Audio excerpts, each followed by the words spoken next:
Look at this boy.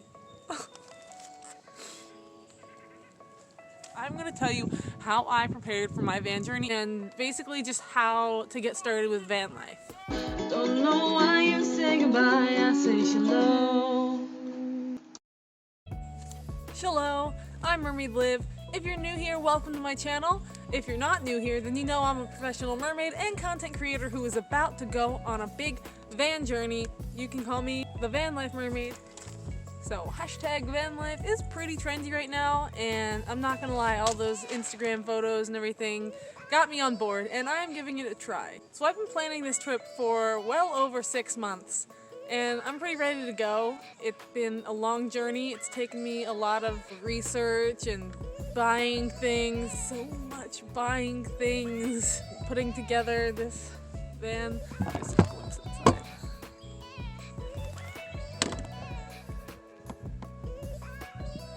It's so cool. You can't just go poof, van life.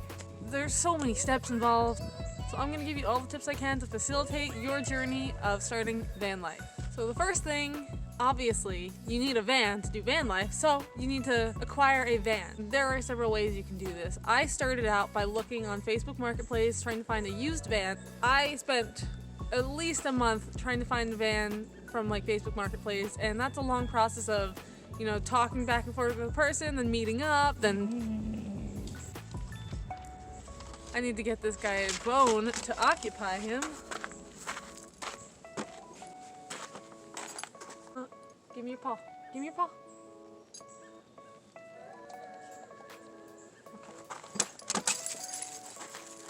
Every time I give him a treat, he runs away like he thinks I'm gonna take it back. Like, actually, no, you can't have that. Anyway. You can buy a used van, you can finance a van, to ask around, put it on Facebook that you're looking for a van. You might even find someone who is willing to trade with you, which is what I was able to do. So I didn't have to spend a cent on this van. If you are trying to save money, see if you can do that with someone. So yeah, get yourself a van. Then convert your van. This involves equipping it with all living essentials and just making it a comfortable place, making it so you can sleep in it, build some kind of bed. You can do this without building. But we did, for my van, we did build this bed. And it's got storage space underneath, so I definitely recommend having a bed that comes off the ground so that way you can put things underneath. You could even get like just a little cot, one of those little fold up like metal cots. Along with that, there's just a lot of things you need, like toiletries and food, clothing, all the things you need to survive. Camping things you're gonna need. Down here, I have some storage space, and that's where a lot of cooking stuff is.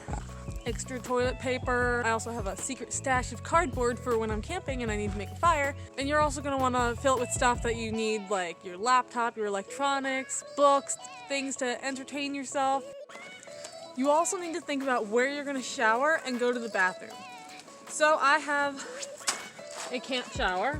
I'll show you that in a minute, but the other ways to shower are getting gym memberships, going to trucker stops. Campgrounds often have showers.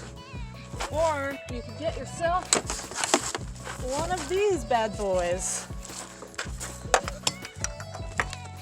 So this, you fill with water, you leave it out in the sun, it gets a little warm, and it's got this little hose and a little knob. And yeah, get a little shower. Obviously not going to be as good as in an actual shower, but it'll get the job done. Another way to keep yourself clean is by using wet wipes and giving yourself like a little sponge bath. I don't even know if this counts as cleaning, but I'm going to be swimming a lot in like creeks and rivers and ocean. Probably not the same as taking a shower, but I don't know. It'll feel refreshing. And then going to the bathroom. Are you gonna have a portable potty? Are you gonna just stop places? For me, the bucket is perfect. Another thing to consider is when you're out hiking and you have to go to the bathroom. So I have this thing, it's called the LP. It's a stand to pee device. So, you know, instead of having to like drop your pants and like squat down and get poison ivy on your ass, you pee standing. It's like a little like cup with like a nozzle. And it actually works really well. I would recommend it. And it comes in a nice little travel pouch. And then if you have to go number 2, bring a shovel, dig a hole, do your business, bury it, and be on your merry way. I really hope that's not going to happen to me. I would be far too nervous about someone strolling along by. You never know when there's going to be people. So you're also going to want to figure out what to do for electricity. My original plan was that I wasn't going to really have any electricity except for I have a 12-volt converter that plugs into your cigarette lighter. I was going to, use that for only like no more than half an hour at a time, get my laptop charged up, then I have about an hour of battery. And I'm also hoping for all the electronic things, I'm mainly going to be going to like cafes and stuff. But now I'm thinking a good idea would be to get a little like generator. A lot of people use jackeries. I haven't gotten one yet, but that would allow you to power your electronics, your chargers. I have a little mini fridge, so I'm going to need to be able to plug all those in. And I have some solar powered lights, but they don't work very well. Also lighting, since I just mentioned that. Look over there, I've got a lantern. And then I've got some little lights that stick to the wall. Flashlight. And this camping fan, which also is a light. You're also going to need a fan, probably. And you're also going to want to think about what you're going to do for food. Obviously, we need food to survive unless you're a houseplant. So you want to decide, will you be cooking? Will you need refrigeration? If that's the case, you can either have a van build with electricity and running water and like a cooking stove, or you could go the camping way, which is what I'm doing. So I've got this little grill that connects to a little thing of butane. I should have brought it out with me. I'll just put a picture of it here.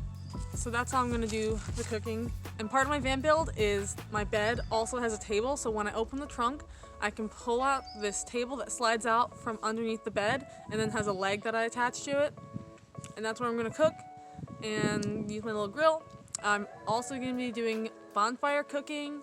So I've got a cast iron skillet. You just need to make a fire, and you don't really wanna cook over the fire. You wanna let the fire kind of go out and have like burning coals, and then that's what you can cook it on. Then there's another way to make food. It's not really cooking, but you can still get like hot meals out of it.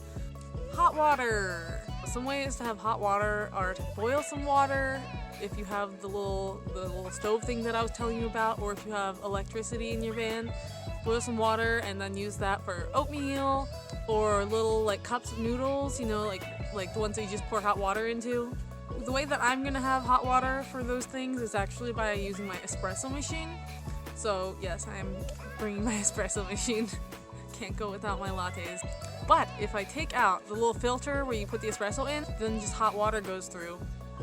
And so yeah, that's what I'm gonna do for that. Some of the other things for food. Canned stuff is good. Granola bars, oatmeal, apples or clementines. Have some potatoes, cups of noodles, or canned soup. Another thing I'm gonna do is tortillas with peanut butter and jelly. You know those little jam packets you get at diners? I got a lot of jam. A lot. And then this is how I'm gonna have milk. Yeah, that's perfect for my morning beverage. Just throw it in a pan to heat it up, or iced coffee. It wouldn't really be iced, but it would be cold. Lukewarm is what it would be. Let's be real. And don't forget about water. That's another thing. You're gonna need some sort of water tank. I'll show you what I got. I got this guy. Really great. Has a little like button to make the water come out. It's not like too big, so I can fit it in the van easily. The next thing you want to think about for your planning process is the weather.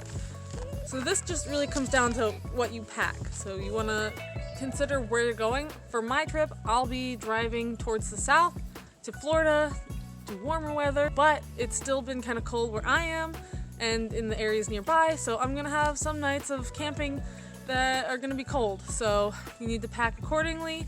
I have hand warmers, lots of blankets. I don't want to wear my shoes around the van when I'm just chilling in there, so I got these like kind of like slippers. They're really thick socks. Sometimes if I'm really cold, I'll probably turn on the van and let the heat run. get the van warmed up a little bit. I also have this handy dandy electronic hand warmer. It's also a charger, but when you take out the plug, it becomes a little hand warmer. This was, I think, only like $10. It's a really good device. Put it in your pocket and it gets your pockets all warm, and then just great. If you're gonna be in hot areas, which I will, there's a lot of things you can do to make it more comfortable, like having fans like this guy. I ordered that on Amazon. I'll put a link in the description so you can get one too. I haven't really used it that much, but I read really good reviews about it. That was the second fan that I had to get because the other fan that I had crapped out on me after using it once. And that was from Amazon, but I did not read the reviews, and after I went back and read them, people were like, this thing sucks. I was like, that's why you always read the reviews. So yes, the fan, having windows open, and if you don't want to let bugs in, I've got this handy dandy thing to show you. Oh no! I accidentally almost flooded. It's a good thing I have paper towels. Clean up, everybody everywhere. Clean up, everybody t-shirt. Not gonna make that mistake again. Oh yeah, I was gonna show you something and then all the water poured out of my car, so now I'm gonna show you that thing. I thought it was gonna happen again.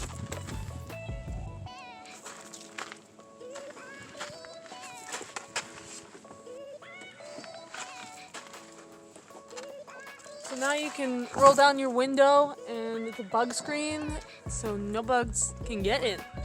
So another thing is window covers. So this is something I made that goes into the inside of the back window, and it's got a nice little pattern. I got this cardboard from, not cardboard, but like, I don't know, poster board from Walmart. You can go to the craft store. And then this is actually like an applique that I found at the dollar store. So I just stuck it onto this and it looks cute, and it's good for nighttime because I'm gonna want to cover my windows so no weirdos can like look in the van while I'm sleeping. It also stops the sun from coming in. It'll keep the van a little bit cooler.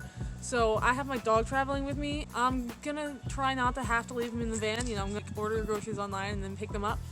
And I'll use drive-thrus, and if I ever am in a situation where I have to leave him in the car, it wouldn't be for more than like 10 minutes, but I would keep the car as cool as I can. I would have the fan running. I would have all these windows covered up, and then the other windows would be open. I'd make sure to have water in there with him, and I think people would maybe still freak out. So at that point, I would probably just write a little sign that says like, "I'll be right back. He's fine." You know, my dog has separation anxiety, and he will bark if I am gone. So I've had the situation where someone thought that he was in distress, almost called the cops on me. And speaking of cops, you want to make sure that you're not parking anywhere that you can't park. I can't even imagine how much it would suck to be comfortably sleeping and then suddenly just like this jarring knock from the outside, and it just like feels like your world is shaking. That would scare the crap out of me. But that has happened to a lot of van lifers. They call it the knock. So you want to know all the places that you can park overnight, such as Walmart, Cracker Barrels, rest stops, truck stations, or truck stops, which might also just be rest stops, I'm not sure. BLM land, which stands for the Bureau of Land Management, and you can usually figure out like places to sleep for free using apps like iOverlander. And then also places to camp are campgrounds, and that does cost a little bit of money. Campgrounds are just great. They have all these amenities. You have your own little spot in the woods, and there's like flat ground for you to set up a tent or to park your car. They usually have fire pits. They usually have bathrooms with showers, water fill stations. Sometimes they have electricity. So campgrounds are good. Also about camping, you need to know how to go camping. So you need to have some fire building skills, you know, if you want the full like fun camping experience. I did a lot of research on stuff like survival camping, how to use like knives, like got this bad boy right here. I really like whittling sticks. It's like really satisfying, which, you know, you're sometimes gonna have to do if the sticks are a little wet on the outside. Just research, lots of research. I've watched so many van life videos. And you also want to mentally prepare, you know, imagine things that could go wrong. I know we want to think on the bright side, but we also have to be prepared in case things do go wrong. You want to have a plan. So that's another great reason to watch van life videos, because people can share their experiences and tell you things that worked and didn't work for them and give you really good tips. Hopefully soon I'll be an authority figure for van life. You also want to know some car maintenance skills. You want to be able to pop your hood, check the oil. You definitely want to know how to change a tire. So you also want to make sure you have the tools for changing a tire, like the jack, the lug nut, wrench. Make sure you have a good spare tire. Another thing that we did to prepare was I got AAA, which is a really good idea because if something goes wrong, you can just call AAA, and there's a lot of things that they can do for you. When it comes to your car, they can even get you good deals at hotels. So hopefully I won't need them, but it's like a safety net to know that I have AAA. Another thing to consider, safety. Like from other people, particularly break-ins. When you're traveling alone like I am, you never know who you're going to encounter, so it's good to be able to protect yourself. I've got my knife, I've got pepper spray, and I've got these. I've also watched a lot of self-defense videos to get some good tips on what to do in case someone ever attacks you or tries to mug you. And then a very important tip is to start just like mapping out where you want to go. Do research into those areas that you'd like to visit. Look at options like campgrounds and parks nearby, and just kind of plan out your route and think about all of that, where you want to go. Maybe look into the campsites that you're going to be stopping at. You definitely need to have some kind of plan in terms of where you're going and what you're doing. You also have to think about how you're going to afford this trip. So you want to do some budgeting, find out how much it's going to cost monthly. Do you have a car payment? Do you have insurance? Cell phone bills, subscriptions, food, gas. Gas is going to be a big one because it costs like $70 to fill the tank on this, and gas prices are about to go up because of the war. So that's one thing you need to know if are you gonna have a remote job that you do on the road, or are you just gonna save up a lot of money? There's a lot of things you can do if you have like skills like writing, graphic design, social media. That's actually how I'm going to be affording this trip, is through a social media job that I can do remotely. So you also want to think about Wi-Fi. I'm gonna be using my mobile hotspot on my phone, and hopefully that works well. I'm also gonna be stopping at like cafes and stuff. I might even get a router or something so I don't have to rely on my phone. And the last tip I have for you is to practice sleeping in the van, hanging out in the van, just getting comfortable being in there. Make sure you have it comfy enough, make sure you even like it. Just get used to it. Try being out here at nighttime and see how that feels. It would probably be a good idea to take it somewhere else to sleep in, just to test out, the feeling of other people kind of being around. And these are all the tips I have for preparing for your van trip. Hope you liked this video. Please like and subscribe. Bye!